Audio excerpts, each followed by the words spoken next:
ఓం శుక్లాంబరధరం విష్ణుం శశివర్ణం చతుర్భుజం ప్రసన్నవదనం ధ్యాయేత్ సర్వవిఘ్నోపశాంతయే. శ్రీ గురవే సర్వలోకానాం భిషజే భవరోగిణాం నిధయే సర్వవిద్యానాం దక్షిణామూర్తయే నమః. గురుచరిత్ర 16వ అధ్యాయం. శ్రీ గణేశాయ నమః, శ్రీ సరస్వత్యై నమః, శ్రీ గురుభ్యో నమః. ప్రస్తావన: అద్వితీయమైన భగవంతుడు సృష్ట్యాదిలో నేను అనేకమౌదునుగాక అని సంకల్పించి తన వినోదార్థం ఈ అనంత సృష్టి జాలాన్ని రచిస్తాడు. అయినా సకల కళ్యాణ గుణనిధి అయిన పరమాత్మ యొక్క ఇట్టి సంకల్పం కూడా జీవులందరికీ ఒక విధంగా శ్రేయస్కరమే. ప్రళయానికి పూర్వం సర్వజీవులు ఎటువంటి సంస్కారాలను కర్మఫలాన్ని చేకూర్చుకున్నాయో వాటి నుండి తిరిగి ఆ జీవులు సుఖదుఖాది అనుభవాల ద్వారా శుద్ధమవటానికి ఈ సృష్టి రచన ఒక చక్కటి అవకాశం. కానీ అజ్ఞానబద్ధులైన ఆ జీవులు పూర్వకర్మ ఫలానుభవము పూర్తయ్యే లోపల ద్వంద్వాల ప్రభావం చేత మరలా కర్మ సంచయాన్ని పెంచుకుంటాయి. వారిపై కృప వలన ఆ పరమాత్మ శ్రీ దత్తస్వామిగా అవతరించి శ్రీపాదస్వామి, శ్రీ నృసింహ సరస్వతి స్వామి వంటి సద్గురువుల రూపాలలో జీవులను ఉద్ధరిస్తాడు కనుకనే సద్గురు సేవ మోక్షానికి మొదటి చివరి మెట్టు కూడా. సద్గురువు త్రిమూర్త్యాత్మకుడు, పరబ్రహ్మము కూడా. ఈ విశ్వమంతా ఆయన రూపమే.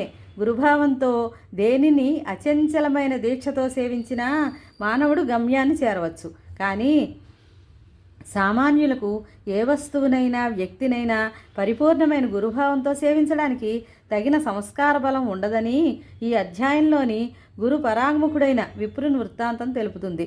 సర్వం కల్విదం బ్రహ్మ, ఇదంతా బ్రహ్మ అని శృతులు చెప్పినా అలాంటి భావంతో ప్రాణులు వస్తువులతోనూ వ్యవహరించడం పామరుల వలన కాదు. కనుకనే సద్గురువుల రూపంలో శ్రీ దత్తాత్రేయుడే అవతరించి తన మహిమతో వారి భక్తి విశ్వాసాలను చూరగొని వారిని ఉద్ధరిస్తాడు. వివేకం లేని భక్తులకు గురువు పట్ల కూడా స్థిరమైన భక్తి విశ్వాసాలు ఉండవు. అందుకే ఎక్కువ మంది ఆత్మజ్ఞానాన్ని పొందలేరు. మనుష్యాణం సహస్రేషు కశ్చిద్యతతి సిద్ధయే. జ్ఞానసిద్ధికై యత్నించేవాడు 1000కి ఒకరుంటారని, అట్టివారిలో కూడా లక్ష్యాన్ని సాధించేవారు ఏ కొద్ది మందో ఉంటారని భగవద్గీత చెబుతుంది. పూర్ణ దత్తావతారమైన గురువు సకల గురుస్వరూపి కనుక అవివేకంతో గురువుని విడిచిన అజ్ఞానాంధుని చేత పూర్వ గురువుని స్మరింపజేసి అతనికి దర్శనమిచ్చి ఉద్ధరించగలరని ఈ అధ్యాయం తెలుపుతుంది. శ్రీ సాయి చరిత్రలో కూడా ఇలాంటివెన్నో లీలనెన్నో చూడవచ్చు. పరిపూర్ణుడైన నిజమైన సద్గురువు నమ్రతతో శాస్త్ర ప్రతినిష్టను కాపాడతారు. ధౌమ్యుడు శిష్యుని చేత అశ్వనీ దేవతలను స్తుతింపజేసి తిరిగి కన్నులొచ్చేలా చేశాడు. ప్రాయశ్చిత్తకాండలో శ్రీగురుడు అలానే చెప్పడం గమనించాలి. శ్రీ సాయి కూడా విష్ణు సహస్రనామము, భాగవతము మొదలైనవి పఠించమని భక్తులకు ప్రోత్సహించేవారు. ఆ గ్రంథాలు చదవడం వలన సద్గురు ఉపదేశం యొక్క విలువలు కూడా భక్తులకు తెలియగలవు. గురుమహిమను, సేవను వివరించే ఈ అధ్యాయం గురుచరిత్రలో ముఖ్యమైంది. కథారంభం. నామధారకుడు సిద్ధయోగికి నమస్కరించి, మహాత్మా, అప్పుడు శ్రీగురుని ఆజ్ఞను అనుసరించి తీర్థయాత్రలకు వెళ్ళిన శిష్యులెవరు, అటుపై ఏమి జరిగింది అని అడిగాడు. సిద్ధయోగి ఇలా చెప్పారు: నామధారక, నీవు గురుభక్తుల్లో ఉత్తముడివి. ఇంతకాలము నన్ను గురుకథ చెప్పమని ఎవరూ కోరనందువలన నా మనస్సు నివురుగప్పినట్లయింది. నీవిప్పుడు ఆయన గురించి ఇంతగా ఆసక్తితో అడుగుతుంటే నీకు చెబుతూ ఉండడం వలన ఆయన కథలు గుర్తుకు తెచ్చుకున్న కొద్దీ నా మనస్సు మేల్కొన్నట్లవుతోంది. ఆనంద పారవస్యం కలుగుతున్నది. నీవు కూడా నాకెంతో ఉపకారం చేశావు. నీవు వయసులో చిన్నవాడివైనా శ్రీగురుని అనుగ్రహం వలన లోకశ్రేష్ఠుడు అవుతావు. నీ వంశమంతా పుత్ర పౌత్ర ధన ధాన్యాలతోనూ సుఖంశాకుంతులతోనూ విలసిల్లుదుగాక. శ్రీగురుని చరిత్ర చెబుతాను విను. అది మానవులకు కోరదగినవన్నీ ప్రసాదించడంలో కామధేనువు వంటిదని ప్రమాణం చేసి చెబుతున్నాను. శ్రద్ధగా విను. శ్రీగురువు ఆజ్ఞననుసరించి శిష్యులందరూ తీర్థయాత్రలకు వెళ్ళారు. నేను మాత్రం వారిని సేవిస్తూ వారి చెంతనే ఉండిపోయాను. అప్పటి నుండి 1 సంవత్సరం పాటు శ్రీగురుడు వైద్యనాథంలోనే గుప్తంగా ఉండిపోయారు. ఒకనాడు ఒక బ్రాహ్మణుడు వచ్చి స్వామికి సాష్టాంగ నమస్కారం చేసి, స్వామి, నేను ఆత్మసిద్ధికై ఎంతో కాలం తపస్సు చేసినా కానీ నా మనస్సు ఏమాత్రం ప్రశాంతమవడం లేదు. కానీ మీ దర్శనం చేతనే నాకెంతో ఆనందం కలుగుతున్నది. నా మనస్సు స్థిరమవకపోవడానికి కారణమేమిటి? మీరు లోకాన్ని తరింపచేయడానికి అవతరించిన దైవస్వరూపులు నన్ను అనుగ్రహించి నాకు తగిన ఉపదేశం చేయండి, మిమ్మల్ని శరణు వేడుతున్నానన్నాడు. శ్రీగురుడు నవ్వి, నాయనా, నీవు గురువును ఆశ్రయించకుండానే తపస్సు ఎలా చేశావు అని అడిగారు. అతడు కన్నీరు గారుస్తూ, స్వామి, మొదట నేను ఒక గురువును ఆశ్రయించి చాలా కాలం సేవించాను. కానీ ఆయన నా చేత అన్ని సేవలు చేయించుకుంటూ నన్ను ఎప్పుడూ తిడుతూ ఉండేవారు. కానీ నాకేమీ నేర్పలేదు. అప్పటికప్పుడు నీకు ఇంకా బుద్ధి స్థిరం కాలేదు అని చెప్పి నాకు వేదం కానీ శాస్త్రం కానీ భాష్యం కానీ చెప్పలేదు. అందువలన ఒకసారి నేను ఆయన చెప్పిన సేవ చేయలేదు. అప్పుడు ఆయన నాపై ఎంతో కోపించి తీవ్రంగా నిందించారు. వెంటనే నేను ఆయన విడిచి వచ్చేశాను అని చెప్పాడు. శ్రీగురుడు ముక్కు మీద వేలు వేసుకుని, అయ్యో బ్రాహ్మణ, ఎంత పని చేశావు? నీవు చేసిన పని ఆత్మహత్య అంతటి మహాపాపం. నిజానికి నీవే నీలోని దుర్గుణాలను తెలుసుకోలేక గురువుని నిందిస్తున్నావు. నీకింక మనస్సు నిశ్చలమెలా అవుతుంది? దొరికిన కామధేనువు వంటి గురువును విడిచి నీవెక్కడికి పరిగెడితే మాత్రం నీకు జ్ఞానం ఎలా లభిస్తుంది? గురుద్రోహికి ఇహంలోనూ పరంలోనూ సుఖం ఉండదు. అతడికి జ్ఞానం ఎన్నటికీ కలగదు. అజ్ఞానాంధకారంలో చిక్కుపడవలసిందే. గురువుని ఎలా సేవించాలో తెలిసిన వాడికే వేదాంగాలు తెలిసి సర్వజ్ఞుడవుతాడు. అష్టసిద్ధులు అతనికి అధీనమవుతాయి. నీ వంటి గురుద్రోహి ముఖం చూడడం కూడా అపశకునం అవుతుంది. దేవాలయంలో మల విసర్జన చేసి అందుకు తిట్టిన వాడిని తప్పుపట్టినట్లుంది నీ పని అన్నారు. అప్పుడు ఆ విప్రుడు భయపడి దుఃఖంతో స్వామి పాదాలపై పడి, పరమగురు, జ్ఞానసాగర, హీనుడనైనా తెలియక గురుద్రోహం చేశాను. గురువుని ఎలా తెలుసుకోవాలో సేవించాలో తెలిపి నన్ను ఉద్ధరించండి అని దీనాతిదీనంగా ప్రాధేయపడ్డాడు. శ్రీగురుడు అతని దైన్యాన్ని కరిగిపోయి అపార కరుణతో ఇలా చెప్పారు. నాయనా, గురువే తల్లి తండ్రి, ఆయనయే బ్రహ్మ విష్ణు మహేశ్వరుల ప్రత్యక్ష రూపం. నిజమైన మేలు చేయగలవారు ఆయన ఒక్కరే, ఇందుకు సందేహం లేదు. ఏకాగ్రమైన శ్రద్ధాభక్తులతో పట్టుదలతో గురువును సేవించాలి. అది తెలిపేటందుకు నీకొక పురాణోపాఖ్యాయం చెబుతాను, విను. ద్వాపరయుగంలో ధౌమ్యుడనే మహర్షి ఉండేవారు. ఆయన దగ్గర అరుణి, బైదుడు, ఉపమన్యువు అని 3 శిష్యులు వేదం అభ్యసిస్తూ ఆయనను శ్రద్ధతో సేవిస్తూ ఉండేవారు. అహంకారం మొదలైన దోషాలు తొలగి మనస్సుకు శుద్ధి కలగడానికి వెనుకటి గురువులు శిష్యుల చేత సేవలు చేయిస్తూ ఉండేవారు. అతని సేవను బట్టి అతని గురుభక్తిని మనశ్శుద్ధిని నిరూపించి అనుగ్రహించేవారు. ఒకనాడు ధౌమ్యుడు అరుణుని పిలిచి, నీవు మన పొలానికి వెళ్ళి చెరువు నుండి దానికి నీరు పెట్టు, లేకపోతే వరిపై ఎండిపోతుంది అని చెప్పారు. అరుణి వెంటనే వెళ్ళి చెరువు నుండి కాలువల ద్వారా నీరు పెట్టాడు.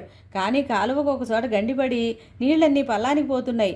మట్టి రాళ్ళు ఎంతసేపు వేసినా కట్టకు నిలవడం లేదు. అప్పుడు అతడు ప్రాణం పోయినా సరే గురువు చెప్పింది చేసి తీరాలన్న నిశ్చయంతో ఆ గండికి తాను అడ్డుపడుకొని గురువును ధ్యానిస్తున్నాడు. అప్పుడు ఆ నీరు అతని మీదుగా పొలానికి ప్రవహించింది. చీకటి పడినా కూడా అరుణి ఆశ్రమానికి రాకపోయేసరికి ధౌమ్యుడు వచ్చి పొలం నిండుగా నీరుండడం గమనించాడు. కానీ శిష్యుడే కనిపించలేదు. అతడు ఏ పులిబారినైనా పడ్డాడేమోనని అనుమానించి ఆయన శిష్యును కోసం బిగ్గరగా పిలిచారు. అరుణి సమాధానం ఇయ్యలేదు. కొంచెంగా శబ్దం చేశాడు. దాన్ని బట్టి ధౌమ్యుల వారు వచ్చి శిష్యుని లేవనెత్తి కౌగిలించుకొని సంపూర్ణంగా అనుగ్రహించారు. వెంటనే అతడు సర్వశాస్త్ర పారంగతుడైనాడు. అప్పుడు ధౌమ్య మహర్షి, నాయనా, నీవింటికి వెళ్ళి తగిన కన్యను వివాహమాడి స్వధర్మం ఆచరించు, కృతార్థుడు అవుతావు అని ఆదేశించారు. అరుణి గురువుకు నమస్కరించి ఇంటికి వెళ్ళి లోకపూజ్యుడయ్యాడు. ఒకరోజు ధౌమ్యుడు తన 2వ శిష్యుని పిలిచి, నాయనా, పైరు పంటకొచ్చింది. నీవు రోజు కావలి కాచి పైరు కోసి ధాన్యం ఇంటికి చేర్చు అని చెప్పారు. వైదుడు తన గురుసేవ లభించినందుకు సంతోషించి పైరునెంతో జాగ్రత్తగా సంరక్షించి పంట పక్వానికి వచ్చాక కోయించాడు. తర్వాత ధాన్యం రాశిగా పోయించి ఆ సంగతి గురువుకు చెప్పాడు. ఆయన అతనికి ఒక బండి, ఒక దున్నపోతును ఇచ్చి ధాన్యం ఇంటికి చేర్చమని చెప్పారు. అతడు ఆ బండి కాడికి ఒక పక్క దున్నపోతును కట్టి మరొక దున్నపోతును లేనందున 2వ వైపు కాడికి తన భుజాన వేసుకొని ధాన్యం ఇంటికి తీసుకొస్తున్నాడు. దారిలో ఒక చోట బురదలో ఆ దున్నపోతు కూరుకుపోయింది. అప్పుడు వైదుడు దున్నపోతును విడిపించి తానొక్కడే బండిని బురదలో నుండి లాగడానికి ప్రయత్నించి ఆ శ్రమకు ఓర్వలేక స్పృహ తప్పి పడిపోయాడు. కొంతసేపటికి ధౌమ్యుడు అక్కడికి వచ్చి చూచి అతని గురుసేవా దీక్షకు మెచ్చి అతని మెడ నుండి కాడి తొలగించి అతని లేవదీసి కౌగిలించుకొని అనుగ్రహించారు. వెంటనే వేదశాస్త్ర విజ్ఞానమంతా అతనిలో మేల్కొన్నది. గురువు అతనికి సెలవిచ్చి ఇంటికి పంపించారు. కొద్ది కాలంలోనే అతడు కూడా అరణివలే లోకప్రసిద్ధుడయ్యాడు. ఇంకా ఉపమన్యువు మాత్రమే ఆ మహర్షిని సేవిస్తూ ఉండేవాడు. అతడు అతిగా భోజనం చేసేవాడు. ఆ మాంద్యం వలన విద్యాభ్యాసంలో అతని మనస్సు నిలిచేది కాదు. ధౌమ్యుడు ఆలోచించి ఒకరోజు అతన్ని పిలిచి, నాయనా, నీవు గోవులను అడవులకి తీసుకొని పోయి మేపుకొని వస్తూ ఉండు అని చెప్పారు. ఉపమన్యువు గోవులను అడవికి తీసుకువెళ్ళాడు. కొంతసేపటికి అతడికి ఆకలి వేయసాగింది. వెంటనే అతడు ఆవులను ఇంటికి తోలుకొచ్చాడు. ధౌమ్యుడు చూచి, నీవు ప్రతిరోజు సూర్యాస్తమయం వరకు గోవులను మేపాలన్నారు. మరునాటి నుండి ఆవులు మేస్తుండగా బాగా ఆకలితున్నప్పుడు అతడు స్నానం చేసి సంధ్య వార్చుకుని దగ్గరలో ఉన్న బ్రాహ్మణుల ఇండలో భిక్ష తెచ్చుకొని భోజనం చేయసాగాడు. అందువల్ల కొద్ది కాలానికి అతని శరీరానికి మంచి పుష్టి కలిగింది. అది గమనించిన ధౌమ్యుడు ఒక రోజున అతన్ని అడిగి కారణం తెలుసుకొని, నన్ను విడిచి భోజనం చేస్తున్నావటరా, నిత్యము నీవు తీసుకొచ్చిన భిక్ష నాకిచ్చి మరల అడవికి పోయి ఆవులను మేపుకొని రావాలని ఆజ్ఞాపించారు. ఉపమన్యు ఇలా చేస్తూ ఉండడం వలన ఆకలి అతన్ని ఎంతగానో బాధించేది. అతను తాను మొదట తెచ్చుకున్న భిక్షను గురువు గర్పించి రెండవసారి భిక్ష తెచ్చుకొని తినసాగాడు. అందువలన అతడి శరీరం పుష్టిగా ఉండడం చూచి ధౌమ్యుడు కారణం అడిగి తెలుసుకొని ఆ రెండవ భిక్షను కూడా తనకే ఇవ్వమని చెప్పారు.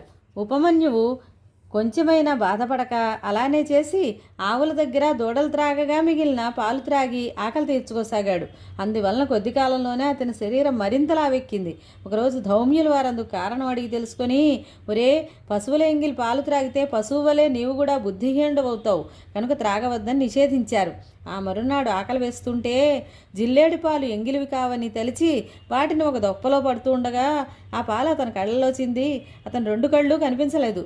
తర్వాత అతడు గోవులను వెతుక్కుంటూ పోతూ ఒక బావిలో పడిపోయాడు. సూర్యాస్తమయమైన శిష్యుడు ఇంటికి రాకపోయేసరికి అతన్ని వెతుక్కుంటూ ధౌమ్యుల వారు అడవికి వెళ్ళారు. ఆయన కేక విని ఉపమన్యువు బావిలో నుండే సమాధానం ఇచ్చాడు. ఆ మహర్షి బావి వద్దకు వెళ్ళి అతని దుస్థితి తెలుసుకొని అశ్వినీ దేవతలను ప్రార్థించమని చెప్పారు. ఉపమన్యువు అలానే చేయగానే అతనికి దృష్టి వచ్చింది. వెంటనే అతడు బావి నుండి బయటకు వచ్చి గురువుకు నమస్కరించాడు. ధౌమ్యుడు అతని గురుభక్తికి మెచ్చి అతని తలపై చేయి పెట్టి, నాయనా, నీ కీర్తి 4 దిక్కులా వ్యాపిస్తుంది. నీ శిష్యులు కూడా నీ అంతటి వారవుతారు. వారిలో ఉదంకుడనే శిష్యుడు తన గురుభక్తి చేత నాగలోకాన్ని జయించి నాగకుండలాలు నీకు దక్షిణగా సమర్పించగలడు. నీ కీర్తిని శాశ్వతమనర్చగలడు అని ఆశీర్వదించారు. అతడు గురుకృప వలన వేదశాస్త్ర పారంగతుడై ఇంటికి వెళ్ళి గృహస్థాశ్రమం స్వీకరించాడు. కాలాంతరంలో ధౌమ్యుల వారి ఆశీర్వచనం పూర్తిగా ఫలించింది. కనుక నాయన, గురువు అనుగ్రహంతో పొందలేంది ఏమీ లేదు. గురుద్రోహం వల్ల ఇహపరాలలో కూడా సుఖమే ఉండదు. సరికదా, నీవెంత తిరిగినా వ్యర్థమే. కనుక నీవు వెంటనే వెళ్ళి నీ పూర్వగురువునే ఆశ్రయించి ఆయన్ను ప్రసన్నం చేసుకో. ఆయన ప్రసన్నుడైతేనే నీకు వెంటనే మనస్సు స్థిరమవుతుంది. శ్రీగురుని మాటలు విన్న ఆ బ్రాహ్మణుడు, స్వామి, నేను అజ్ఞానం వలన గురుద్రోహం చేసిన మాట నిజమే. నేను చేసిన అపరాధం కూడా ఎన్నో. విరిగిన నా గురువు మనస్సు అతకడం సాధ్యం కాదు. ఇక నేను బ్రతికి ప్రయోజనమే ఉన్నది. నా పాపానికి పరిహారంగా నా ప్రాణాలు విడుస్తాను అని తీవ్రమైన పరితాపంతో ఆత్మహత్యకు సిద్ధమయ్యాడు. అప్పుడు శ్రీగురుని మనస్సు కరిగి, నాయనా, తీవ్రమైన పరితాపం వలన నీ దోషం నశించి వైరాగ్యం కలిగింది. ఇప్పుడు నీ గురువును మనసారా స్మరించు అని చెప్పి అతన్ని ఆశీర్వదించాడు. వెంటనే అతని కంఠం గద్గదమై శరీరమంతా రోమాంచితమైంది. కన్నులు ఆనంద బాష్పాలతో నిండాయి. అతడు కృతజ్ఞతతో స్వామి పాదాలకు నమస్కరించగానే వేదశాస్త్రాల సారం అతని హృదయంలో ఉదయించింది. అప్పుడు శ్రీగురుడు, నాయనా, నేను చెప్పిన గురుమహిమ హృదయంలో నిలుపుకొని నీవు గురువు వద్దకు వెళ్ళు. నీవు నమస్కరించగానే ఆయన ప్రసన్నుడవుతాడు. ఆయనే నేనని తెలుసుకో అన్నారు. అతడు అలాగే చేసి తర్వాత ముక్తి పొందాడు. ఇలా 1 సంవత్సరం కాలం వైద్యనాథంలో నివసించి తర్వాత శ్రీ నృసింహ సరస్వతి దేశ సంచారం చేస్తూ కృష్ణాతీరంలో ఉన్న భిల్లవటి గ్రామంలోని భువనేశ్వరీదేవి సన్నిధి చేరి అసట కృష్ణ వేణీ సంగమంలో పడమట తీరాన ఉన్న ఉదుంబర వృక్షం క్రింద కొంతకాలం గుప్తంగా నివసించారు. శ్రీదత్తాయ గురవే నమః. శ్రీ శ్రీపాద శ్రీవల్లభాయ నమః. శ్రీ నృసింహ సరస్వత్యై నమః.